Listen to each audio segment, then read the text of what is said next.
Hey Royals! In today's lesson, we're going to talk about relative motion. Now, motion in general requires a frame of reference. And most often in our world, we use the frame of reference known as the Earth.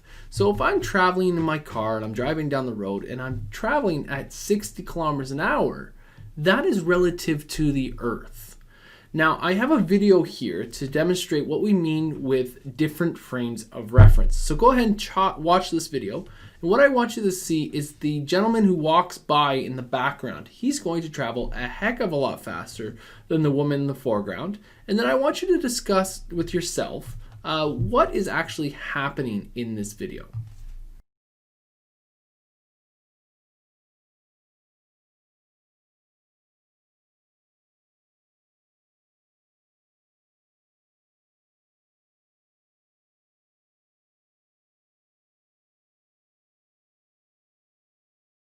Welcome back. So in the video, you may have noticed that this woman was walking on a conveyor belt and she wasn't making much progress.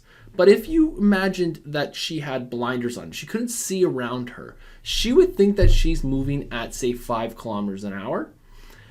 But to the general public watching her, she was actually probably moving at about 1 kilometer an hour. And then she stopped and she actually started moving backwards. Right? So this is all relative to different viewers. So the person on the conveyor belt saw their motion moving a whole lot faster than the people watching it from the sidelines. So what we need to understand with this is that motion is relative to the frame of reference. So imagine you're in a situation where you're in a canoe and you're able to paddle at 4 meters a second in still water. Now, I'm going to introduce a current in that water, and it's going to travel at 1 meter a second south. Now, assume that I'm traveling in the same direction that the current's flowing in. It doesn't take very difficult math to understand that if I'm able to paddle at 4 meters a second, and the water's moving at 1 meter a second, then somebody watching me from the sidelines is going to see that I'm moving at 5 meters a second. And that's because I have 4 meters of my paddling power, plus the 1 meter a second of the water push me along. So what we want to do there is we want to define velocities relative to different objects.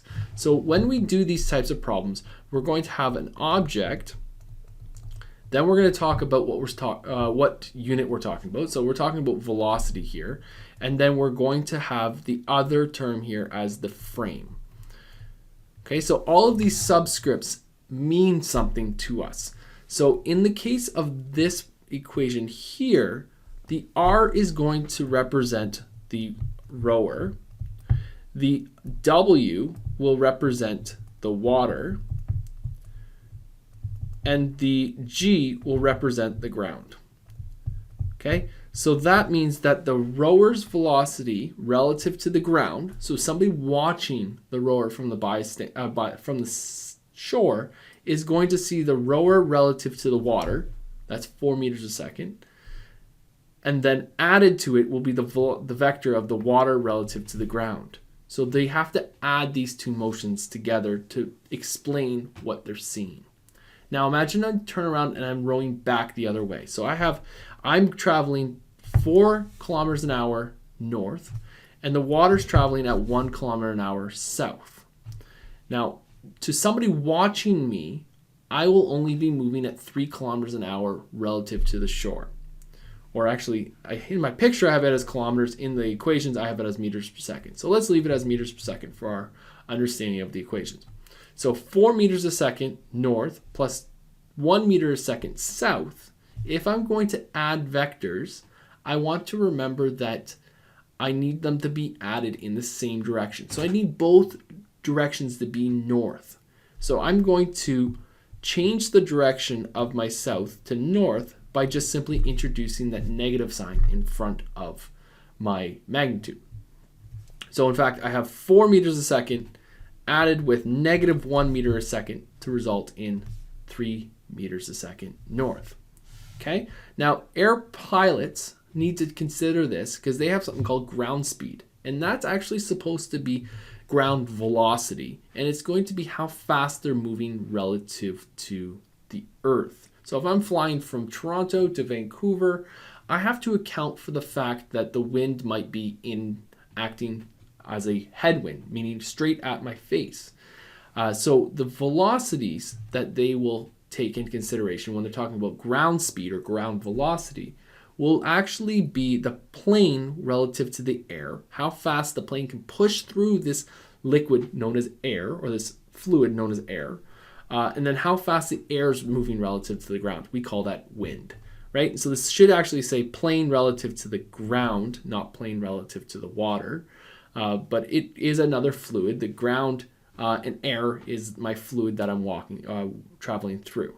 Okay, so we're going to do some problems that revolve around this relative motion and similar to our canoeist in the water. And then in our next lesson, we're going to increase it to deal with velocities that might be at 90 degrees to each other, or so two-dimensional relative motion.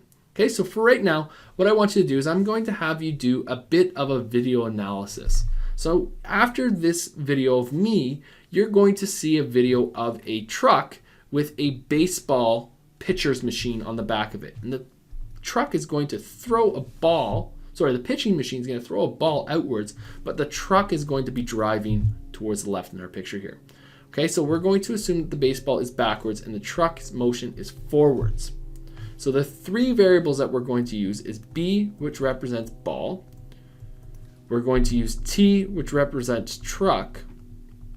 And we're going to use G, that represents ground, or it's a capital G in this case, G, which represents the ground. So I want you to try this worksheet here, and after you watch the video of the baseball being thrown out of the back of the truck, and see if you can answer all these questions and explain the physics of what happened in the video. 走行する車から進行方向と逆の方向へ時速100キロのボールを投げると一体ボールはどのように動くのか実際に調べてみた。今回検証の舞台に選んだのは大分県にあるオートポリスサーキット場。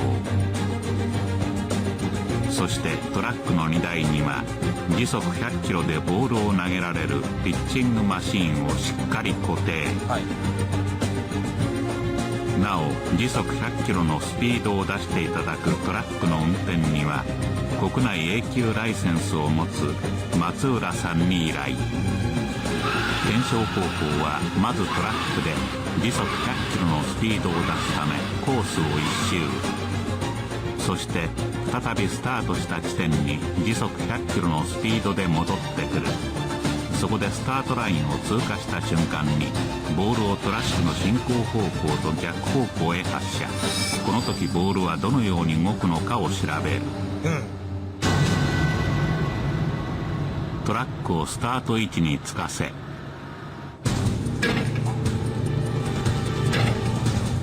スピードガンを使用し正確に時速100キロのボールを投げられるよう調整に入る。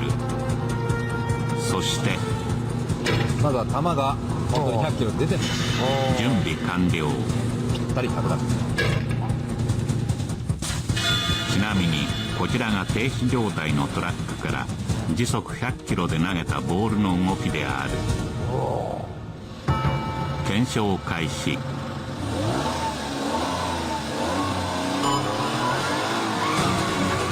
グナルがレッドからブルーへ。今トラックがスタートです。時速100キロのスピードを出すためにトラックがシフトチェンジ、徐々に加速していきます。120までしか切ってないじゃない。果たして時速100キロで走行する車から進行方向と逆の方向へ時速100キロのボールを投げるとボールはどのように動くんでしょうか。さあスタート地点に今再びトラックが戻ってきました。最終コーナーを立ち上がってこれが最後のストレート。現在トラックの時速は100キロです。今時速100キロでトラックがここまで戻ってきました。さあトラックが時速100キロをキープしてスタートラインへと向かっていきます。そしてこちらも今ピッチングマシンにボールをスタンバイ。そして投げました。投げました。果たして時速100キロで走行する車から進行方向と逆の方向へ時速100キロのボールを投げるとボールはどのように動くのか。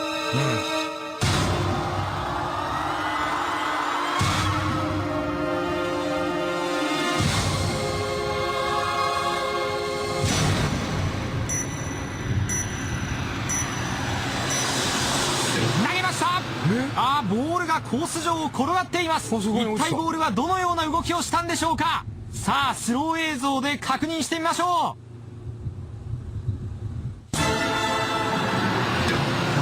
あ、そうだ、安田君、そうされた。マジでそんなことなるんだ。ご覧ください。ボールは投げた地点で落ちています。時速100キロで走行する車から進行方向と逆の方向へ時速100キロのボールを投げると、なんとボールは投げた地点で落下しました。